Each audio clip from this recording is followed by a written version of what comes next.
Panther Clipper Mk released for early access last week. Despite being less than enthusiastic about the concept of early access ships, see my previous video for reference, I have bought it and I am very excited to fly it. The Panther is great. It holds more than 50% more cargo than the second largest ships. It has an impressive boost speed, acceptable jump range, more than acceptable handling, and a cutesy cat-frog hybrid look. It's almost too good. No? Well, let's talk about it. Elite Dangerous is first and foremost a spaceship flying simulation game. One of the biggest selling points of Elite Dangerous has been the feel and sound of the ships, and Frontier Developments have made a superb job of creating the impression of flying many different, very distinct ships. Each ship has its very own feel and identity, and as a player spending hundreds or even thousands of hours in the cockpit, you probably have warm or not so warm feelings for each of your ships, as if they were NPC characters.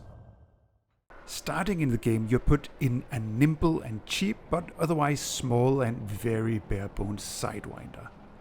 Some people trade their Sidewinder for any other ship at the first chance given, while others love the cute little starter ship and stay with it even past their first million credits earned. But any player moving to another ship immediately notices the difference between the ships. Each ship in Elite Dangerous has its own forces and drawbacks. You know that you're going to sacrifice some characteristics from the ship you are presently flying to get into another ship. Sometimes you do it gladly, other times you feel the remorse, whether you are sacrificing cargo space, speed, jump range, nimbleness, weapon placement, or even looks from one ship to another. The ships in Elite Dangerous are generally superbly balanced, and if you want something, you need to give something. Sometimes it's just, or mostly, paying more credits, or needing a specific rank with one of the superpowers, but most often it comes down to the physical characteristics of the ships, their stats. Looking at the Panther Clipper Mk, it seems to me that it is not as balanced in its characteristics as most other ships in Elite Dangerous. Don't get me wrong, I love the Panther, and I don't regret putting down the 38,000 arcs to get the pre-built version, but still, I can't get rid of this bitter taste in my mouth. Something is not quite right. It's almost too good. But let's start off by taking a look at the two previous competitors for the hauling throne of Elite Dangerous, the Type 9 Heavy and the Imperial Cutter. A quick disclaimer. The numbers I'll be showing you are from my own ships. They are all fully engineered and mostly A-rated, but I am sure that some of you min-maxers out there can make some better numbers.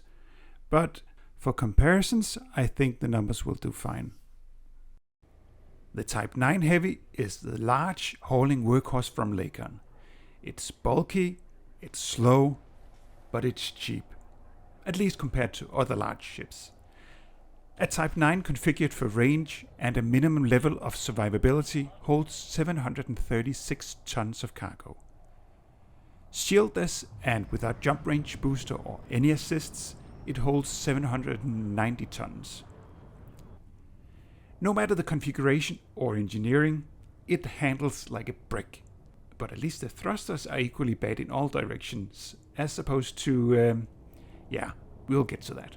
So the Type 9 forces are cargo capacity and price, while its downsides are handling, jump range, and speed. The Imperial Cutter is one that's splitting the community. It's sleek and slender, almost otherworldly looking. Some find it beautiful, others find it disturbingly clean. Not many are not in one of those two camps. The Cutter has a superb jump range, literally light years in front of any of the competition, and it has a boost speed unmatched by any other large ships. On the other hand, it handles like Bambi on ice when trying to turn while at speed. It's not cheap, and worst of all, at least for people not inclined to supporting the Empire, it's locked behind the third highest out of 14 ranks of the Imperial Navy. While having the largest theoretical cargo capacity in-game until the arrival of the Panther Clipper, at 794 tons, its most usual configuration with shield, jump range boost and assist systems gives it only 704 tons of cargo capacity. On the plus side for the Imperial Cutter, we have a huge plus on jump range and boost speed, a little less plus on cargo capacity, while the downsides include handling and price, and a huge downside for most players in it being rank locked. Now, let's get to the Panther Clipper Mk. The recent arrival from Sorgon Peterson did not arrive with the 2,000 tons of cargo capacity as some players hoped for, but still, surpassing the closest competitors by more than 50% unquestionably makes it the new cargo king of Elite Dangerous. A huge downside for some is that you currently have to pay real world money to get your hands on a Panther. But counting on that it will be out of early access and available for anyone to buy in a few months, let's ignore that fact for the time being.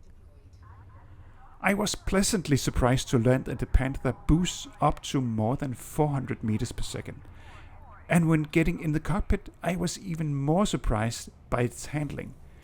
I had fully expected a supertanker-like handling, but I find it to be even better than the handling of the Type 9, despite being larger. The Panther's jump range does not come near that of the Cutter, but it's still not that far off, and with a generously sized fuel tank, it can mostly do the same trade routes as the Cutter. As for the amount of credits needing to be forked out to get to own a Panther Clipper, I had expected the price of a Panther in trading configuration to exceed, or at least get near, 1 billion credits. But a bare bones, mostly D-rated trading Panther can be yours for as little as 365 million credits, where an A-rated weaponless build costs 541 million credits.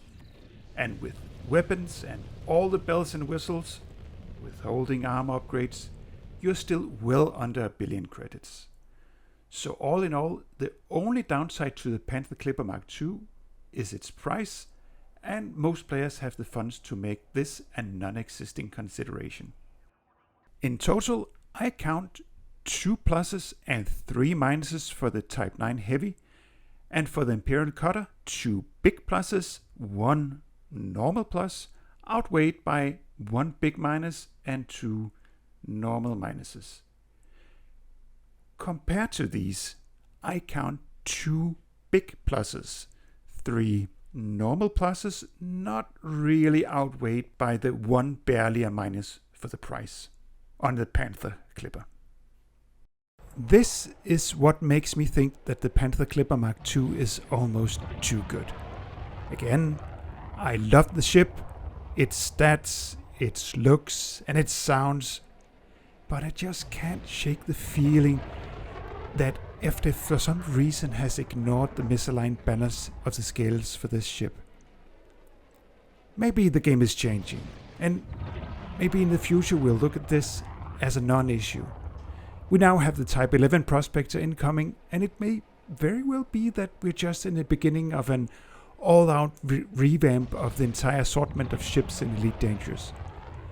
But on the other hand, a few vastly superior new ships at a sizable real-world money price may not be the best thing happening to the game.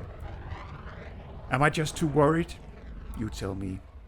What's your impression of the Panther Clipper? Have you bought it? If so, is it worth it? And if not, why not? I'd like to hear your opinion in the comments. Thank you for joining me in this video. I hope to see you here for the next one too. Fly safe, Commander.